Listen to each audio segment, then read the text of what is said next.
ဒီပေါ့ကျန်တဲ့ကလေးကိုပါသွားတာက ပါသွားတာလုံးဝအထုပဲတရားရန်တော့ပဲ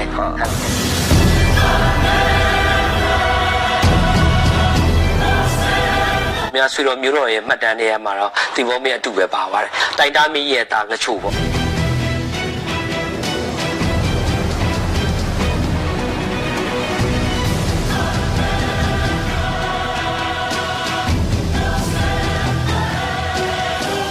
โอเคမင်္ဂလာပါ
များဆွေတော်မျိုးတော်ရဲ့မှတ်တမ်းတွေမှာတော့ဒီဘောမင်းအတူပဲပါပါတယ်တိုင်တာမင်းရဲ့တာငချို့ပေါ့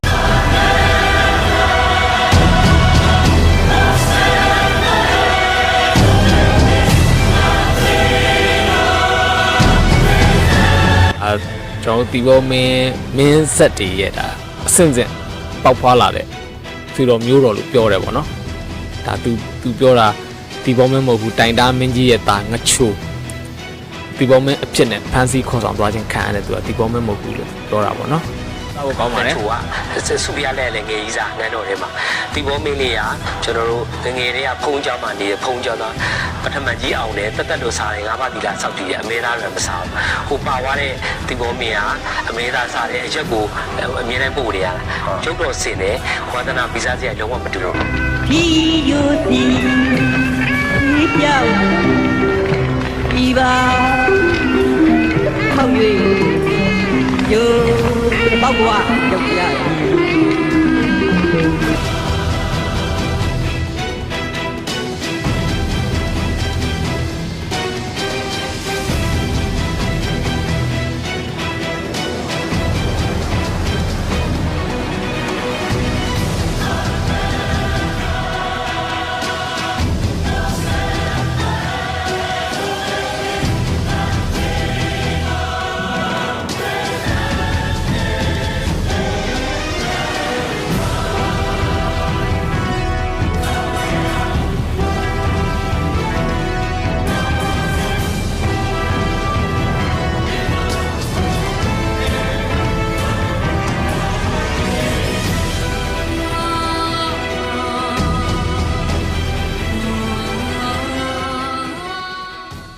ကျွန်တော်တို့ရဲ့ဆွေတော်မျိုးတော့အတွင်းရေးကိစ္စရှိရလေအတွင်းရေးကိစ္စချို့ကကြတော့မပြောတော့တာပေါ့မပြောတော့ဘဲနဲ့ပြောချလိုက်တာပေါ့နော်ဟုတ်ကဲ့ဒီဘောမင်းပါတော်မူတဲ့ကိစ္စနဲ့ပတ်သက်ပြီးတော့ဟုတ်ကဲ့နည်းပြောခဲ့ပို့တယ်ပြောတယ်ဟုတ်ကဲ့အဲ့ဒါလေးလည်းကျွန်တော်အရင်စိတ်ဝင်စားတာဟုတ်ကဲ့ကျွန်တော်တို့အဲ့ရတော့ဆွေမျိုးတွေမကောင်းတော့လေဟုတ်ကဲ့ကျွန်တော်တို့နန်းတွင်းရဲ့အဓိကတော့ကျွန်တော်တို့မင်းတီဘောမင်းသားလေးကကျွန်တော်တို့တီဘောနဲ့သက်9ရက်ပေါ့9ရက်ဆိုတဲ့အတွက်ဒီလောင်းရှိပြီးပြားကြီးက9လ9ပါးတီလာနဲ့ဥပုသ်ဆောင်ဝင်ခံလိုက်တာပေါ့ဥပုသ်ဆောင်ဝင်ခံလိုက်ပြီးတော့သူမသိဘူးလေတီဘောမင်းသား30တက်တယ်ဆွေတော်မျိုးတော့100ကျော်တက်တယ်တက်ပြီးတော့ကိစ္စလည်းသူမသိဘူးထွက်လာတော့မှသိရတဲ့အတွက်သူကစောက်တော့မကူခဲ့ဘူးစုပြလည်းနဲ့စောက်တော့မကူခဲ့ဘူးသူကသူပဲနေခဲ့တာပေါ့နော်သူကတစ်နှစ်ကျော်ကြာတော့ထွက်သွားတာပေါ့နန်းစင်ရန်နာအကုန်လုံးယူသွားတာပေါ့နော်နန်းစင်ရန်နာယူသွားတာပေါ့အကုန်လုံးနေအဲ့ဒါတော့ကျွန်တော်တို့ကျွန်တော်မန္တလေးနေပြီးတော့ပေါ့ပြောရကုန်းပေါင်မင်းဆက်မှာကျွန်တော်တို့ဒါရှိရပေါ့နော်ရာဇဝင်ကနောင်မင်းသားကြီးတို့လောက်ကြံခံရတာလို့အဲ့ဒီအရှုပ်တော်ပုံပေါ့အဲ့ဒီအရှုပ်တော်ပုံကဒါသူပြောပုံဆိုလို့ရှိရင်ဒါတီဘောမင်းမသိဘူးပေါ့နော်ရှင်ဘီရင်မသိဘူးရှင်ဘီရင်ကိုတရားစခန်းဝင်ခိုင်းပြီးတော့ဒါတွေကိုချဲလဲတယ်ကျွန်တော် ဓိကကတော့အာနာလူတာပေါ့ဗျာအရင်နှုံးကြရကိုအဲ့လိုကျွန်တော်တို့တိုင်းပြည်ဒါအာနာတွေလူပြီးတော့တတ်ကြဖြတ်ကြပါတော့ဆွေတော်မျိုးတော်အချင်းချင်းနေဒါကိုတီဘောမဲမသိဘူးလို့သူပြောချင်တာပေါ့လမ်းစဉ်ရန်တာအကုန်လုံးယူသွားတာပေါ့နော်လမ်းစဉ်ရန်တာယူသွားတာပေါ့အကုန်လုံးအဲ့လိုနဲ့လမ်းထဲမှာမရှိတော့ဘူးလမ်းထဲမှာမရှိတော့တစ်နှစ်ကျော်ပဲသူရှိတယ်ပြီးတော့သူ့ရဲ့ဟိုကိုရန်တော်နဲ့လက်ဝဲရန်လက်ရရန်ကျွန်တော်တို့ဟိုဘယ်လိုပြောမလဲစီဆွေတော်မျိုးတို့နဲ့အတူတူထွက်သွားတာပေါ့နော်အိုင်ဒီယာကိုကျွန်တော်တို့နန်းစဉ်ရင်းရွယ်ပါတာငမောက်ကြီးငမောက်လေးနောက်ပြီးတော့ဆက်လွယ်တော့မွေးရွှေစီနွားနောက်ပြီးတော့ကျွန်တော်တို့ဒီဟိုစိတ်ဖျားမြဖျားနန်းစင်ထဲမှာဥအောင်စီကစစ်တိုက်လို့ရှိရင်ဖျားသုံးစုပါတယ်မြဖျားရင်မြဖျားသုံးပေရှိတယ်စိတ်ဖျားရှိတယ်ရွှေဖျားရှိတယ်အဲသုံးခုလုံးဒီပေါ်မြန်နှစ်ခုယူသွားတာပါတစ်ခုကတော့ကျွန်တော်အေယာဝီတိုင်းမှာပြန်တွေ့ပြီလေအင်္ဂလိပ်ကတည်တဲ့အချိန်မှာမြုပ်ခဲ့တဲ့ဥစ္စာကိုပြန်ရှာတာကျွန်တော်ပြန်ရှာပြီးကိုယ်နိုင်ငံတွေ့တဲ့စိတ်ဖျားလားမြဖျားကျွန်တော်တို့ရွှေတုံဖျားမြောက်ဘက်မင်းကုန်းကျောင်းကဘိုးရှင်ပြန်ဆိုတဲ့ဆရာတော်ရှိတယ်ရှင်ပြန်ဘိုးကျွန်တော်တို့နောက်တော်ကြီးဖျားတည်တဲ့အချိန်မှာရွှေ29ပိတ်သားလှူတယ်ဆရာတော်ကြီးလှူတာပါဆရာတော်ကြီးဒီကုန်းပေါင်ခက်လဲမိရလေမိတော့တီဘောမင်းလေးရလဲကိုထွက်ပြေးသွားတဲ့တီဘောမင်းလေးကန်တော်ကိုတော့သူ့လက်ပေါ်မှာကန်တော်ကုန်တယ်သူ့ရှိမှာပဲတန်လျက်တော်တို့ဓားတော်တို့ကျွန်တော်ဆက်လွယ်တော်တို့စိတ်ဖျားတို့ရှိသေးတယ်ရွှေဖျားတော့နိုင်ငံတော်ပေးလိုက်တယ်ဗောနော်မင်းအဲ့ဒါတော့သူ့ရှိမှာတော့စိတ်ဖျားရှိတယ်ဆက်လွယ်တော့ရှိတယ်တန်လျက်တော့ရှိတယ်ကျန်တဲ့ဟာတွေတော်တော်ရှိတယ်မင်းတို့ရဲ့တီဘောမင်းလေးရဲ့ပစ္စည်းဟုတ်ကဲ့အဲ့တော့အဲ့ဒီကျွန်တော်ပြောတဲ့ဒီနန်းတွင်းဒီတက်တဲ့ပွဲတွေပေါ့နော်အဲ့ဒါတွေကိုနဲ့သူဟိုမဖြစ်တဲ့အတွက်ဒါလေးကိုသူတဘောသူမကြောက်တဲ့အတွက်ကျွန်တော်တို့ရဲ့ဟိုဆွေတော်မျိုးတော့အတွင်းရေးကိစ္စရှိရလေအတွင်းကိစ္စချို့ကကြတော့ဟိုမပြောတော့တာပေါ့မပြောတော့ဘဲနဲ့ပြည်ပုံချလိုက်တာပေါ့နော်ဟုတ်ကဲ့ပါဟုတ်ကဲ့ဒါပြင်ကျွန်တော်တို့ကဒီဗီဒီယိုပါသွားတာပါတော့အတူပဲအဲ့ဒါ100%သူကတိုက်တာမီးရဲ့တာလက်ချို့ပေါ့လက်ချို့ကဆူပြလဲငယ်ကြီးစားနန်းတော်ထဲမှာအဲ့ဆိုရင်ကျွန်တော်ငချိုကတီဘောမဲမဟုတ်ဖ ೇನೆ ပေါ့နော်ဒီတိုင်းတစ်ပါးရဲ့အကျဉ်းစံဘဝနဲ့တခြားနိုင်ငံမှာဒုက္ခခံပြီးတော့တစ်သက်လုံးဘာဘူးလို့ရှင်းငုံနှုတ်ပိတ်ပေးဆက်သွားတာလေပေါ့နော်ဒါလည်းစဉ်းစားစရာပေါ့အဲ့လိုမှမဟုတ်လို့ရှရင်တခြားနီလန်တစ်ခုကျွန်တော်တို့စဉ်းစားမယ်ဆိုလို့ရှရင်တီဘောမင်းကနန်းတော်ကနေကျွန်တော်တို့ထွက်သွားတယ်အဲ့ဒီချိန်မှာလက်ဟာနေတဲ့ရှင်ဘရင်နေရာကိုငချိုကနေပြီးတော့အစားဝင်ယူပြီးတော့ကျွန်တော်တိုင်းသူပြည်သားတွေကိုကျင်းထည့်မယ်ပေါ့ကျင်းထည့်ခဲ့တာပေါ့နော်အဲ့ဒီချိန်မှာမှအင်္ဂလိပ်နဲ့စစ်ဖြစ်ပြီးတော့စစ်ရှုံပြီးဖန်ဆီးခေါ်ဆောင်သွားခြင်းခံရတယ်ပေါ့ဒီလိုမျိုးလည်းဖြစ်နိုင်တယ်ပေါ့ဒါကောတွေးကြည့်တာပေါ့ဒါမှသမိုင်းတွေကဘယ်ဟာမှန်ဘယ်ဟာအမှားတွေတော့ကိုလည်းမတွေးတတ်ဘူးပေါ့နော်အဓိကတော့ကျွန်တော်တို့အားလုံးကျင်းထက်ခံနေရတာအခုချိန်ဒီပေါ့ကျင်းထက်ခံနေရတာကိုဆက်ကြည့်ပဲတီဘောမင်းလေးကကျွန်တော်တို့ငယ်တွေကဖုံးကြောင်းမှာနေတဲ့ဖုံးကြောင်းသားပထမကြီးအောင်နဲ့တက်လို့စားတယ်ငါးပါးဒီလာစောက်တည်ရအမဲသားတွေမစားဘူးဟိုပါသွားတဲ့တီဘောမင်းကအမဲသားစားတဲ့အရက်ကိုအမြဲတမ်းပို့နေရတာရတာဂိတိအကြောင်းဖတ်ကြည့်လိုက်နိုင်ငံသားရေးနေဟိုဇေယိုက်ကလုံးဝမတူကျုပ်တော်စင်တယ်ဝါသနာဗီဇာဇေယိုက်လုံးဝမတူ100%လုံးမတူရုပ်ကတော့တီဘောမင်းတို့မင်းရကိုကျွန်တော်တို့သူ့ရဲ့သားတော်အထက်မှာသူ့နဲ့တူတဲ့သားတော်ပေါ့တီဘောမင်းကသားတော်တူတဲ့အတွက်သူကအရန်သဘောကျတယ်စာပေပိဋကတ်စာပေလည်းကြွကျင်တယ်ဘာသာရေးမှလည်းကိုင်ဆိုင်တယ်အဲ့လိုမျိုးလေဟုတ်ကဲ့အင်္ဂလိပ်တရားအဲ့ကိစ္စကိုသိတာပေါ့ဟိုကျွန်တော်တို့ဒီကနေစီရီတို့ဘာလို့ကီမီတို့အကုန်သိတယ်နန်းဦးဆရာတော်ကြီးတွေလာတယ်ပါတော်မူတဲ့ချိန်လာကြည့်ပြီးတော့ tree ဆိုသူတို့ထွေးပြီးထွက်သွားတယ်သိရလေကနေစီရီကအဲ့ကီမီကိုကြည့်တဲ့အချိန်မှာကီမီကြီးကိုလက်ဆောင်ပဏာတွေပေးတဲ့အချိန်မှာသူကအပေါ်ကရွှေတင်းကားတွေအောက်ကငွေတင်းကားမင်းအောင်မှဒီလက်ဆောင်ပဏာပေးတာအပေါ်ကရွှေတင်းကားအောက်ကငွေတင်းကားပေးတာပဲယူသွားတော့ဆိုဒါပဲယူတော့ဆိုအေးဆိုနေအောင်ယူသွားတာပေါ့နော်ခေါ်သွားတာပေါ့ကျင်းထဲတာတော့မဟုတ်ဘူးသူတို့လည်းသိတယ်ပေါ့နော်သိရနဲ့ခေါ်သွားတာပေါ့နော်တိနဲ့ဒါဒီဘုံမအတူကိုပင့်သွားတာပေါ့နော်ဆိုကျွန်တော်တို့ကတကယ်ဆိုလို့ရှိရင်ဒီထောက်ထားတွေဆရာတို့ခိုင်ပါတယ်ဆိုလို့ရှိရင်ကျွန်တော်တို့ငယ်တော့တင်ခဲ့တဲ့တမိုင်းမလို့ခေတ်ကိုကျွန်တော်တို့လည်းချက်မှတ်ပြီးတော့တင်ခဲ့ရတယ်အဲ့တမိုင်းစာအုပ်တွေပါပြင်ရမယ်သဘောတွေမှရှိသူကတော့ပါနေရပါအဲ့ကျွန်တော်တို့ကကျင်းတဲ့ခံရတာ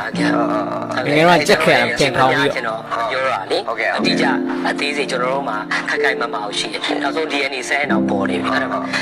ဒီဘောမင်းရဲ့ဆွေတော်မျိုးတော်တွေကရှိပြီးသားပဲလေဒီဘောမင်းရဲ့ညီမတော်မိထီလာအိမ်တော်တို့ကအကုန်ရှိတယ်သူတို့ရဲ့ DNA နဲ့ဆက်နိုင်ပေါ်နေပြီဒါတွေကအချင်းမများချင်တာပေါ့ကျွန်တော်တို့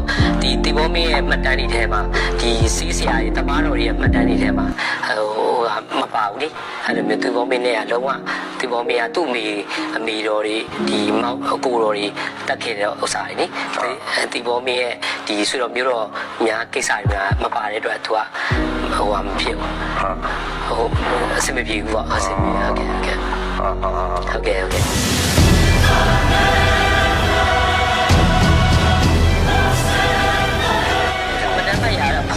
လေရင်မူဆောင်ကြီးရရှိတယ်ကျွန်တော်အဲ့ဒါကြတော့အိတ်တော်ချင်းချင်းရံများတဲ့အတွက်မပြတော့ဘူးလေအဲ့ဒါကျွန်တော်မှမှတ်တမ်းအဖွားဒီမိတဲ့ထိတ်ကောင်တွေမှတ်တမ်းဆောင်ကြီးတွေရှိတယ်နေ့စဉ်မှတ်တမ်းတွေအားစားရှိတယ်ဟုတ်တာအရင်တော့မုံတော့နောက်ပိုင်းကလူငယ်တွေကတော့ကျွန်တော်တို့ကတော့ညီကိုလိုဖြစ်သွားတာပါညီဆိုလဲစိတ်မရှိရတဲ့ညီလေးအဲ့လိုပေါ့ညီတွေကတော့အဆင်ပြေပါတယ်ခေါ်တော့အရင်တော့ဒီလိုပေါ့မင်းတို့မင်းတော်မှာသူကမှတ်တမ်းတွေထဲမှာစိတ်မရှိရကောင်းဖြစ်တတ်လိုက်တာအကုန်ပါလေအကုန်ပါအဲ့လိုမျိုးအဲကြောင့်ဒီဘောမင်းမုံတာပါဒီဘောမင်းအစ်စ်ကအရင်မုံတယ်ပေါ့စုပြလက်တို့စိတ်မရှိလို့မုံတာပေါ့နော်ဟုတ်ဒါပေမဲ့သူကတော့တရားဓမ္မနဲ့ပဲအေးအေးချမ်းချမ်းဖြစ်သွားတာပဲနေသွားတာပဲနေသွားတယ်ကျန်တဲ့ကြီးကိုပါသွားတာကပါသွားတာလုံးဝအထုပဲတရားရအနှုံးပဲဟုတ်